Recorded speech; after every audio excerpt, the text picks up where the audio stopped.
belakangan kita mulai familiar dengan dua kata ini, negara sejahtera. Kata negara sejahtera bahkan disematkan di dalam logo Partai Buruh.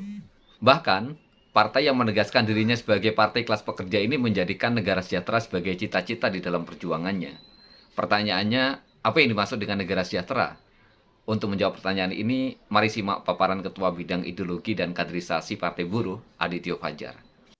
Dia merujuk pada kata berbahasa Inggris yang dituliskan sebagai welfare state atau negara kesejahteraan. Dia bermakna sebuah konsep negara yang bekerja bersama institusinya untuk mendorong dan melindungi kesejahteraan sosial dan ekonomi rakyatnya. Tetapi untuk mempermudah, memperingkas, dan agar gampang diingat oleh kalangan luas, konsep negara kesejahteraan ini kemudian oleh Partai Buruh disederhanakan menjadi negara sejahtera. Di masa lampau, akar pikiran dari konsep negara sejahtera itu bisa kita lihat dari pikiran-pikiran Otto von Bismarck. Dia seorang kanselir di Jerman pada abad 19 yang menyebut social state atau negara sosial. Dan mereka yang bekerja untuk negara sosial itu disebut sebagai sosial politiker atau politisi sosial. Di Indonesia sendiri sebetulnya negara sejahtera itu juga dikumandangkan pemikiran itu oleh Muhammad Hatta. Dia menyebutnya sebagai negara pengurus atau negara yang mengurusi seluruh hajat hidup rakyat. Jika kita cermati lebih jauh, negara sejahtera memiliki akar yang kuat di Republik ini. Keberadaannya bisa kita temui di dalam konstitusi kita. Walaupun dia banyak ditulis dan dibicarakan dalam perbincangan akademis secara global, secara internasional, negara sejahtera sebetulnya memiliki jejak yang kuat di tanah Nusantara, jejak yang kuat dalam konstitusi Indonesia. Jejak konstitusional negara sejahtera bisa dirujuk pada pasal 27, 28, 31, 33, hingga dengan pasal 34 Undang-Undang Dasar 1945. Pasal 27 berbicara tentang tiap-tiap warga negara berhak atas penghidupan yang layak. Pasal 28 bercerita tentang hak-hak sipil, yaitu hak-hak berserikat, berkumpul, dan mengeluarkan pendapat. Pasal 31 menegaskan tentang hak universal atas pendidikan. Pasal 33 adalah amanat bagi negara untuk menguasai kekayaan alam Indonesia dan dipergunakan untuk kemakmuran rakyat. Sementara pasal 34, seperti yang lazim kita ketahui, berisi tentang fakir miskin dan anak terlantar dipelihara oleh negara. Pasal-pasal ini menunjukkan bahwa pendiri bangsa ini atau founding person Republik ini sedari awal hendak mendesain Indonesia yang merdeka adalah Indonesia yang mewujud dalam negara sejahtera. Selain di pasal-pasal itu, dalam pembentukan Pancasila sebagai dasar negara, di pidato 1 Juni 1945, Bung Karno menyampaikan prinsip kesejahteraan sebagai prinsip keempat dalam falsafah negara. Dalam sidang itu, Bung Karno tentu saja dengan nada bicaranya yang khas, tentu saja dengan intonasinya yang menggelegar menyatakan bahwa di Indonesia yang merdeka tidak boleh ada orang miskin. Bahwa di Indonesia yang merdeka kapitalis tidak akan dibiarkan merajalela. Lagi-lagi pidato Bung Karno, pasal-pasal yang ada di dalam Undang-Undang Dasar 1945 menunjukkan bahwa cita-cita Partai Buruh tentang negara sejahtera bukan saja sebuah cita-cita yang konstitusional, tapi sekaligus cita-cita yang bermaksud untuk mewujudkan apa yang menjadi amanat pendiri bangsa ini. Teman-teman, setidaknya ada 3 prinsip di dalam negara sejahtera. Ketiga prinsip tersebut adalah kesetaraan kesempatan, distribusi kekayaan, dan tanggung jawab publik. Kita masuk pada 3 prinsip negara sejahtera. Ada berbagai sumber yang memberikan definisi, memberikan pengertian, memberikan uraian terhadap prinsip-prinsip negara sejahtera. Tetapi di sini saya ingin mengajukan prinsip yang paling mudah, prinsip yang paling populer, dan prinsip yang rasa-rasanya akan gampang kita ingat. Prinsip pertama adalah prinsip tentang kesetaraan kesempatan, atau dalam bahasa Inggrisnya equality of opportunity. Prinsip ini mengandaikan tiap orang memiliki kesempatan dan hak yang sama di bidang ekonomi, sosial, politik, hukum, dan budaya. Prinsip ini mengandaikan kita semua, apakah anaknya jenderal atau anaknya kopral, sama-sama boleh mengembangkan diri di bidang apapun. Prinsip ini menyatakan baik dia anak petani maupun anak tuan tanah seharusnya memiliki kesempatan berkembang yang sama. Prinsip ini menjelaskan tentang egalitarianisme atau kesetaraan, sebuah prinsip yang memang melekat pada republik yang mana saja. Di negara mana saja yang mendasarkan diri atau menyatakan dirinya sebagai negara yang berbentuk republik, prinsip kesetaraan adalah salah satu prinsip yang paling pokok atau fundamental. Bila kita merujuk ke masa lampau, Revolusi Perancis 1789, sebuah revolusi yang melahirkan negara republik pertama di muka bumi, itu mengibarkan 3 panjinya, yaitu liberté, égalité, and fraternité, kemerdekaan, kesetaraan, dan persaudaraan. Kesetaraan dalam periode di Prancis pada waktu itu adalah satu antitesis atau satu sikap menentang ketidaksetaraan itu sendiri. Karena di masa sebelum Prancis menjadi republik, orang dibeda-bedakan berdasarkan garis keturunan antara bangsawan dan rakyat biasa, antara aristokrat dengan rakyat jelata. Nah, kesetaraan kesempatan itu sekaligus menghapus ketidaksetaraan manusia dalam pengertian setiap orang memiliki hak dan kesempatan yang sama.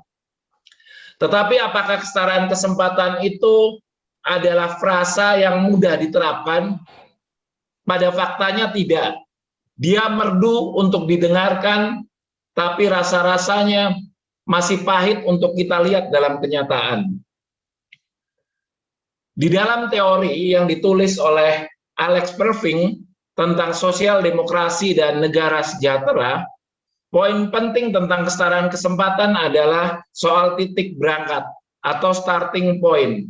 Apa yang dimaksud di sini adalah, saya memberikan contoh yang mudah, seorang anak yang lahir di gubuk yang reot, seorang anak yang lahir di kampung kumuh, tidak mungkin dipertandingkan dengan seorang anak yang besar di kompleks perumahan mewah. Sebutlah kita mempertandingkan antara Udin yang besar di perkampungan kumuh dengan Tony yang besar di perumahan mewah. Udin sejak dalam kandungannya tidak mendapatkan gizi yang baik. Ketika dia lahir, dia juga tidak mendapatkan makanan-makanan terbaik. Dia tidak mendapatkan perawatan yang semestinya, dan dia hidup di lingkungan yang kotor, kumuh, dan mungkin tidak cukup higienis. Dia mendapatkan pendidikan yang bukan yang terbaik, atau bahkan pada akhirnya dia tidak mampu mengenyam pendidikan tinggi. Sebaliknya Tony, yang besar dari keluarga yang kaya raya, sejak dalam kandungannya, dia ditangani oleh dokter spesialis, lahir di rumah sakit terbaik, besar dengan makanan terbaik, diasuh dengan guru-guru terbaik dan pembantu yang siap sedia melayaninya. Sejak SMA dia dikirim ke Singapura untuk mendapatkan pendidikan terbaik, dia ke Eropa atau Amerika. Maka mempertandingkan Udin dan Tony adalah pertandingan yang tidak adil. Bahwa katakanlah ada kesempatan yang sama untuk mendapatkan satu posisi jabatan, maka Udin akan mustahil meraih jabatan dengan peluang yang sama besar dibandingkan Tony tadi. Ini seperti mempertandingkan dua petinju, yang satu ringkih dan sakit-sakitan, sementara yang satu berotot, tangguh, dan terlatih. Jadi apa yang harus dilakukan agar kesetaraan kesempatan itu tidak hanya merdu diucapkan, tetapi nyata dalam keseharian rakyat adalah negara harus mengintervensi kebutuhan-kebutuhan dasar rakyat. Kebutuhan dasar atas pendidikan, kesehatan, perumahan, makan, dan lain-lain kebutuhan fundamental. Agar Udin bisa berkembang sama baiknya dengan Tony. agar Udin bisa meraih jabatan publik dengan peluang yang sama dengan Tony, agar ada pertandingan yang setara. Yang kedua adalah distribusi kekayaan. Saya minum sebentar. Prinsip ini secara sederhana menjelaskan bahwa tidak boleh ada konsentrasi kekayaan di tangan segelintir orang. Dan atas nama prinsip inilah kita melihat Indonesia hari ini kekayaannya, sumber daya alamnya masih dikuasai oleh segelintir orang.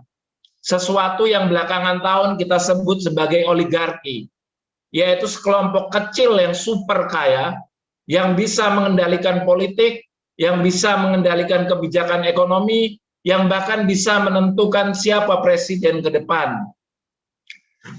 Partai Buruh akan mengupayakan distribusi kekayaan menjadi perjuangan yang penting sekali. Hari ini kita masih hidup di tengah-tengah kenyataan ada 4 orang terkaya yang menguasai kekayaan lebih banyak dari 100 juta orang termiskin. Hari ini kita menyaksikan 1% orang terkaya itu memiliki tanah seluas 68% total tanah di Indonesia. Hari ini kita masih menyaksikan gaji direksi BUMN kelas A itu setara dengan 1.500 gaji buruh atau gaji 1.500 buruh. Ketimpangannya terlalu ekstrim. Teman-teman yang tinggal di kota besar atau bahkan juga di pedesaan akan bisa melihat pertunjukan ketimpangan yang luar biasa. Di Jakarta semisal, di kota di mana pemerintahan pusat memiliki aset lebih dari 1.200 triliun, sebuah aset yang luar biasa, di mana orang-orang kaya bisa membeli mobil dengan harga 3, 4, atau bahkan 15 miliar, tetapi tidak perlu jauh-jauh, kita bergerak ke lampu merah, kita melihat anak-anak sampai menjelang malam mengendahkan tangannya untuk mendapatkan uang hanya untuk makan. Se-ekstrim itulah ketimpangan di negeri ini. Orang-orang kaya bisa menghabiskan puluhan atau bahkan ratusan juta dalam sebuah pesta di diskotik, sementara ada segelintir orang yang ketika menjelang hari tuanya, ketika dia berusia 60, 70, tidak tahu besok akan makan apa. Se-ekstrim itulah kita hidup hari ini. Maka distribusi kekayaan, memangkas ketimpangan ini adalah bagian penting dari prinsip negara sejahtera. Berikutnya adalah tanggung jawab publik. Prinsip ini menegaskan sebetulnya dan selaras dengan nilai-nilai kearifan lokal di Indonesia. Nilai-nilai tentang gotong royong, partisipasi sosial, dan solidaritas. Dalam negara sejahtera, tiap-tiap warga negara pada akhirnya memiliki kewajiban untuk membangun sistem negara sosial yang bisa dirasakan oleh segenap rakyat Indonesia. Contoh sederhana dari tanggung jawab publik semisal adalah iuran. Kita membayar iuran BPJS itu adalah bagian dari upaya kita melaksanakan tanggung jawab publik. Kita membayar pajak itu adalah bagian dari tanggung jawab kita melaksanakan tanggung jawab publik. Maka di dalam negara sejahtera, sebuah sistem yang baik itu tidak hanya bergantung pada aparatus pemerintah dan rejim yang berkuasa, tetapi juga harus disokong oleh tanggung jawab publik yang luas. Itu tadi penjelasan Bung Fajar mengenai negara sejahtera. Penting bagi kita untuk memahami persoalan ini, untuk memperkaya khasanah pengetahuan kita. Pengetahuan adalah energi yang memberi keyakinan kepada kita untuk terus berjuang, untuk terus bergerak. Dengan pengetahuan, akan tergambar dengan jelas kondisi ideal yang kita harapkan. Dengannya kita semakin bersemangat untuk mewujudkan setiap apa yang kita cita-citakan. Sekali lagi, negara sejahtera bukanlah sesuatu yang utopis. Ia memiliki akar yang kuat di dalam cita-cita kemerdekaan bangsa ini. Tugas kita sekarang adalah mewujudkannya menjadi nyata.